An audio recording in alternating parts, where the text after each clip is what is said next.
Hai, Assalamualaikum. Nama aku Danish. Selamat datang ke channel Danish Bags. Untuk video kali ni, aku akan bercerita pasal ni, benda alam ni. Korang tahu benda alam ni? Ini adalah stem. Jadi stem ni bagi siapa yang belum tahu adalah untuk menghubungkan korang punya stereo tube dengan korang punya handlebar. Dan stem ni ada benda-benda yang korang kena ambil kisah untuk korang pilih stem ni. Jadi dari 3 benda yang korang perlu kisah. Yang pertama adalah punya length ataupun dia punya panjang. Yang kedua adalah dia punya angle ataupun dia punya degree. Yang ketiga dia punya material. Dan material ni optional sikit lah. Ada orang kisah, ada orang tak kisah. Tapi sebenarnya dia agak memain peranan jugalah. Ok, jadi mula-mula aku akan buat disclaimer dulu. Aku bukannya pro rider, aku bukannya pro mekanik. Aku cuma rider-rider biasa je yang aku rasa macam kita boleh share knowledge ni lah. Jadi semoga video ni manfaat. Jadi sesiapa yang baru sampai dekat channel aku, korang tekanlah button subscribe, korang tekanlah button like, dan korang jangan lupa share video ni kepada kawan-kawan korang yang korang rasa dia nak tahulah macam mana nak pilih stem. Ok, so let's go.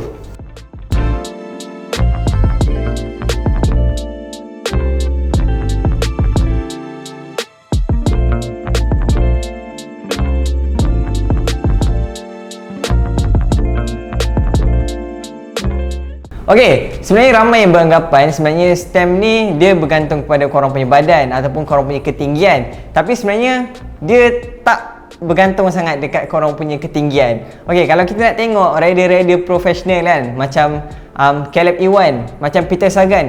Yang Caleb Ewan tu sebenarnya 163 cm dan Peter Sagan pula 183 cm macam tu lah. Tapi kedua-duanya pakai stem sama panjang, 140 mm. Jadi kita boleh nak cakap lah sebenarnya yang stem dia tu bergantung kepada ketinggian. Sebab orang yang tinggi dia beza kot, 163 dengan 184 kot, pakai stem sama panjang 140. Dan kalau kita tengok Julian Alaphilippe ataupun Alapola kan, yang kita kenal lah, world champion sekarang ni kan, yang dia menggunakan stem 100 lah, stem 100 sama macam yang aku pakai. Dan ketinggian dia lebih kurang macam aku juga 173 macam tu. Dan kalau kita tengok ni rider yang tinggi juga Wout van Aert.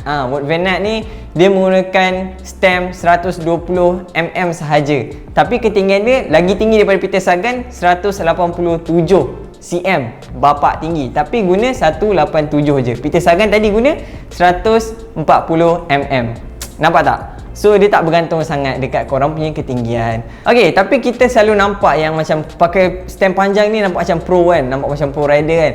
Tapi sebenarnya korang kena kisahkan pasal korang punya functionality dan bukannya pasal dia punya kosmetik. Kosmetik tu datang kemudian lah. Ok, jadi kalau kita pakai stem panjang-panjang, kita nak nampak macam pro tapi kita sendiri pakai sakit badan, so kita sendiri yang akan tanggung kesakitan tu lah. So kita kena pilih lah size-size yang betul lah. Ok, jadi aku akan start dulu mula-mula yang last kali, iaitu dia punya material. Material ini macam biasa kita tengok, dia ada alloy dan lagi satu dia ada carbon.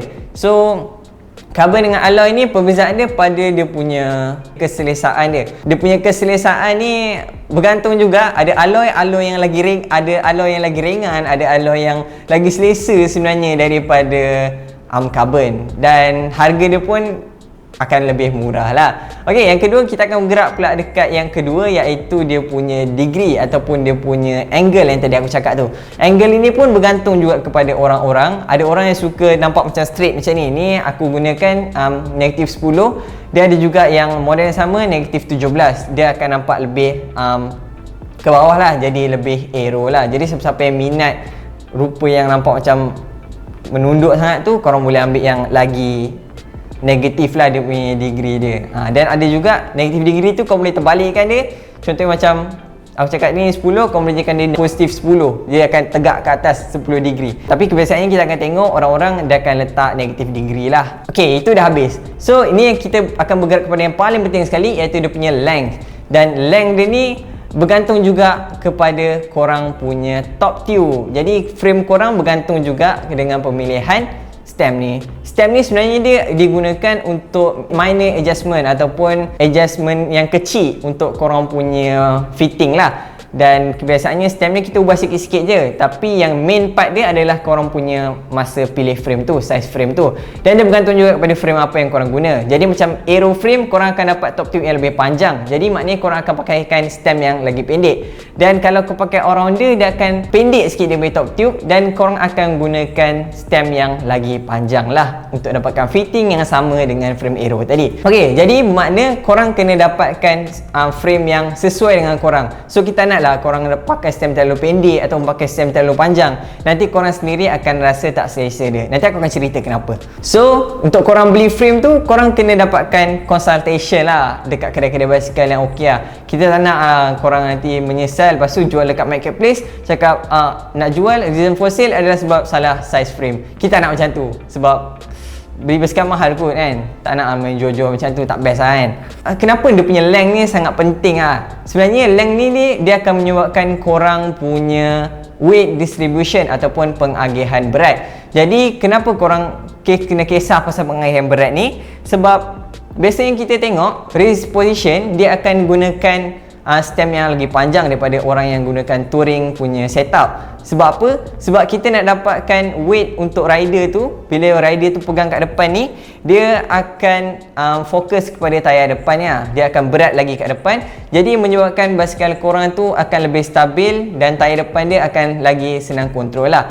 Lagi-lagi untuk orang yang pakai high profile wheel set kan, dia andai kata ada crosswind, dia akan lagi susah kawal kalau korang pakai stem yang pendek, terlalu pendek, dia akan jadi susah kawal. So pasal itulah kalau kita tengok orang sprint pun, kenapa orang sprint biasanya menunduk ke depan macam tu?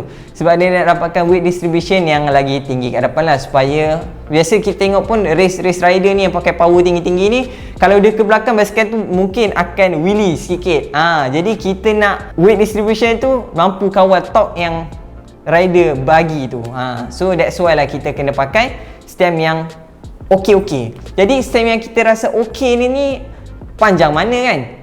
Okey, dia sebenarnya bergantung juga. Bergantung pada size frame korang, bergantung pada korang punya flexibility juga. Jadi sebenarnya yang paling okey, yang aku rasa lah berdasarkan aku punya pembacaan apa semua, aku rasa yang paling okey adalah bila kau pegang dia punya ni, atau dia punya hood ni ada sama dengan contact patch yang tayar korang ni lah. Maknanya sama dengan tayar yang kena pada permukaan korang. Faham tak? Yang kena pada permukaan jalan tu. Jadi ini kena sama dengan straight ni adalah sama dengan permukaan yang jalan. Nanti aku tunjuk lah gambar dia macam mana kan. Aku tunjuk. Sepatutnya dia akan jadi macam ni. Kalau korang ke depan sangat, dia mungkin akan berat sangat kat depan. Dan kalau korang ke belakang sangat, dia mungkin akan terlalu ringan pula nanti kat depan. Mungkin dia akan terwheelie lah kalau korang bagi high torque. Lebih kurang macam tu lah. Ok, dan bila korang ada pakai stem yang panjang ni juga, dia akan menyebabkan korang punya lengkuk pusingan ataupun steering arc korang akan jadi lebih besar. Kita tengok dekat track kan, orang lumba track kat dalam stadium kan, orang yang lari yang lane paling luar tu dia akan ke depan, paling ke depan. Dan yang lane paling dalam tu dia akan paling belakang sekali lah. Itu sebenarnya untuk dapatkan pusingan yang sama panjang. Sebab kalau tak, kalau kita tengok yang luar tu sebenarnya lagi panjang kan.